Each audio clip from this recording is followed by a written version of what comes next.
मित्रांनो, हा नंदी आपल्याला दिसतोय. जरा त्याकडे बघितलं तर बैलगाडी क्षेत्रात अशी वेगवेगळ्या दिसणारी बैल कमी आहेत, वेगवेगळ्या जातीगोतीची बैल कमी आहेत. आज बघूया कुठल्या गावचा आहे. कारण काय होतं, बैलगाडी क्षेत्रात जुन्या लोकांच्या आपण तोंडानं ऐकायचो की बैल शर्यतीसाठी कसा पाहिजे, आखीव रेखीव मजबूत बांधा पाहिजे किंवा जातीगोतीचा पाहिजे, असा पाहिजे तसा पाहिजे. पण आजकाल काय झालंय, सगळ्या प्रथा मोडल्याचा बकासूर पळतोय किंवा हा नंदी पण आज पळालाय, आज गुलाल केलेला आहे. ही शिल्ड आज त्याने मिळवलेलं आहे. कुठल्या गावचा नंदी आहे, नाव सांगा त्याचं. आंबवडीचं मत वाघोली त्या गावचा नंदी आहे. नंदीचं नाव आहे गवळ्या. गवळ्या फॅन क्लब आंबवडे या नावानं बैल पळतो.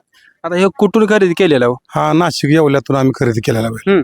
घोड्या गाडीतला बैल आहे. तिथं जाऊन आम्ही बैल पळताना बघितला होता. तिथून त्याची खरेदी. काय आता असं आता एकदम वेगळ्या जातीची किंवा वेगळ्या दिसणारी बैलगाडी शर्यतीसाठी लोक घेत नाही. तुम्ही कसा काय पसंत केला? आम्ही त्याची पळ बघितला. पळ बघून आम्ही तो बैल घेतला. घोड्याला वाट पळत होता. आणि आल्यापासून बी आम्ही इथं 5-6 फायनल झालेत. आज बी फायनलला राहिलाय. कोकणात बी 2 वेळा तिथं बी फायनल राहिला होता बैल अतिशय चांगला पळतोय. मैदानात ज्यावेळेस तुमची टीम त्याला घेऊन जाते त्यावेळेस काय बोलतात का हो आजूबाजूची? बोलतात असला बैल घेऊन मैदानात आला, बैल पळतोय का. पण बैल आता बऱ्यापैकी या मोबाईलच्या प्रसार माध्यमामुळे सर्वांच्या बैल चर्चेत आहे. बैल पळतोय चांगला. काय त्याचं वैशिष्ट्य काय जाणवलं पळायचं? बैल दोन खांद कडन पळतोय आणि अतिशय बैल शांत आहे. एका कासऱ्यावर आम्ही बांधतो मारणं. नाशिक मध्ये पण 4 एखादी पळत होता बैल. म्हणजे ते मुकुंद शेठ म्हणून आहेत आमचे. बैल खास आणला होता आमच्या घरी, एक बंदूक म्हणून पळतोय त्यासाठी. त्याला बी पैऱ्याला असं सांभाळायचो आम्ही, म्हणजे पैरे देत नव्हती माणसं आम्हाला खेळवायची. मग बंदूकसाठी आम्ही बैल खास आणला, त्याच्याबरोबर बी आम्ही आणला. तेव्हा जो बैल पळाला तेव्हा मग आमची सगळी टीम म्हणली की बैल आपण घेऊ. ती पण फौजी रिटायर आहेत, मी पण आहे. म्हणजे मी रिटायर नाही पण आहे, निवित आहे. मग ते आणल्यानंतर ही सगळी म्हणली की बैल पळवायचं आपल्याला काय बी करून. पळाल्यानंतर 2-3 मैदान आम्ही त्याच्यावर पळलो. आणि एक किनीलाच पहिलं मैदान होतं आहे का ना, तिथं गटपास केल्यावर आम्ही बैल खरेदी केला. आणि सगळ्या मैदानात राहिला. 3-4 मैदान तर बैल सलग राहिला. थोडासा मध्यंतर थोडा पायाचा थोडा प्रॉब्लेम झाला, एक महिनाभर त्याचा गेला वायाला. पण आता 1-2-3 मैदान झालं परत बैल कंटिन्यू राहतोय. त्या दिवशी कोकणात पळायला गेलं तर सोन्यावर बरं पळावलं 50-50 त्याच्यावर पळून पण बैल चांगला पळाला आणि राहिला बैल तिथं पण. आणि बैलाचं विशेष असं 5-6 मैदान आम्ही खेळली. कडनं बैल सीमेला पळतोय आणि 4 खांदी, उजवीने टाका डावीने टाका कुठने बी टाका. बैलाला एकदा जुळालं का नाही बैल गाडी सोडत नाही. बैलाला माणूस लागत नाही, गाडी लागत नाही, काय नाही. बैल खालपासून वरपर्यंत पळतोय. बैलाची काय म्हणजे अशी शंकाच नाही अशी घेण्यासारखी. आणि बैलाला असं आहे की म्हणजे लय जण म्हणजे म्हणली की गावठी आहे असं काय, पण बैल जाऊन देतोय मैदानात काय आहे काय नाही पळाल्या. आता ज्यावेळेस त्याला अनोळखी लोक बघते ती आणि तुम्ही पायरा मागता त्यावेळेस पायऱ्याला हो म्हणतात का? नाही, आता मध्यंतरी थोडी ही करत होती, पण आता बैल राहतोय ना त्याच्यामुळे नाही. नियोजन ही म्हणजे सगळी टीम करते, ह्यो आणि ह्यो करतोय टीम. आणि सचिन मामा पण आहे आमचं हिंदकेसरी पिंपोडचे, ते पण वर त्यांच्या मुळेच म्हणजे सगळं चाललंय संदीप मुळे म्हणजे. आणि शो सगळ्यात मेन सगळं नियोजन त्याचं काय करायचं सगळं ह्यो करतो. आता नियोजन तुम्ही करताय म्हणजे नियोजन करणारा बी महत्वाचा आहे, किंवा सुट्टी मेकर असेल, ड्रायव्हर असेल किंवा धरणारे सोडणारे सगळे ह्या बैलगाडी क्षेत्रात महत्वाचे घटक आहेत.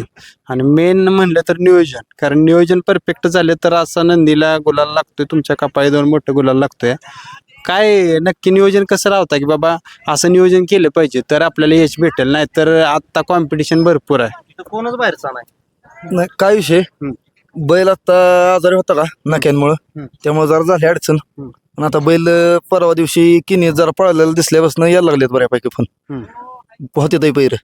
पण काय पुढच्या बैलात बघता की बाबा असा बैल आम्हाला पाहिजे? काय नाही, बैल पळलं कळतंय की आपल्याला काय पैरा करायचं कसं. आम्हाला काय दोन्ही खांदा खांदा देणारा बैल नुसता भेटला ना तरी ह्याच्या जेव्हा ओढून बाहेरनं गाडी लावतो.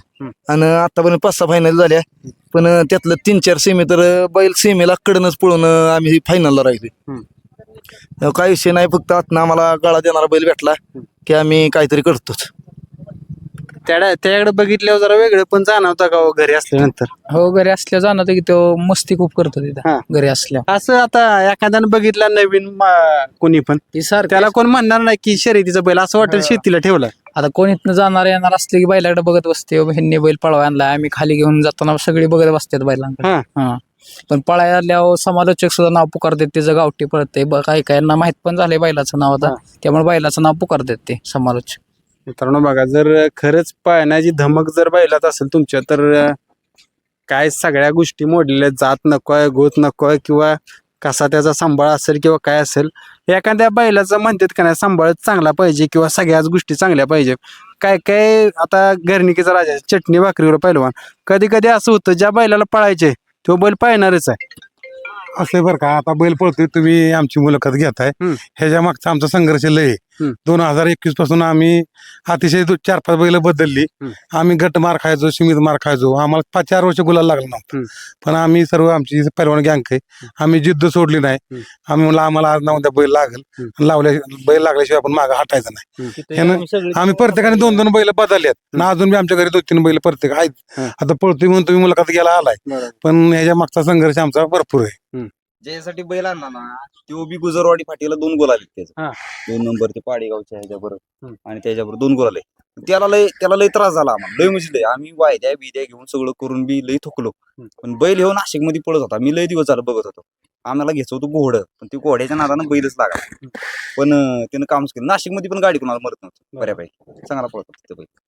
आता तुमच्याकडे आवर्जून येतो तुम्ही, आता ड्युटी ज्यावेळेस करत असता तिकडे नेव्हीमध्ये तुम्ही ड्युटीला आहे, आणि ड्युटीवर असल्यानंतर वेगळ्या डोक्यात विचार असतात. बैलगाडी क्षेत्रात तिथं मैदानावर आल्यावर काय विचार डोक्यात राहते? काय सगळं विचारतोय की माणूस. हा. मी आता चालू सीझन आहे म्हणतो, सुट्टी काढून आली, घरची कामं सीझन नाही चालू म्हणून, दुसरं काय नाही. पण आमची टीम इतकी घरातल्या सारखी आहे सगळी, त्यामुळे कोण म्हणजे हे करत नाही, सगळी घरातल्या सारखी त्याच्यावर जीव लावतात. म्हणजे असं वाटतं का इथं आल्यावर सगळी दुनिया विसरून गेल्या वाटतं का? तेवढं आता काय आहे, सगळ्या महाराष्ट्राला नाद आहे, सातारा म्हणल्या वेगळंच आहे. काय मित्रांनो, बैलगाडी शर्यतीचा नादच तसा आहे. माणूस सगळ्या गोष्टी, सुख दुःख सगळं विसरत असतो. आता तुम्ही काहीतरी बोलणार होता मगाशी, काय सांगचाल आता की बैलगाडी शर्यत कसं झालंय, कॉम्पिटिशन भरपूर आहे. या कॉम्पिटिशनच्या युगात जर टिकायचं असेल तर बऱ्याच गोष्टीचं सगळं नियोजन किंवा आखणी सगळ्या करायला लागते, त्यावेळेस यश भेटतंय. टिकायचं असेल तर पहिली गोष्ट महत्वाची, बैल पळायला पाहिजे. बैल पळला तर नियोजन बी झालं पाहिजे. नियोजन बी होऊन उपयोग नाही, त्याला ड्रायव्हर पण पाहिजे तसा.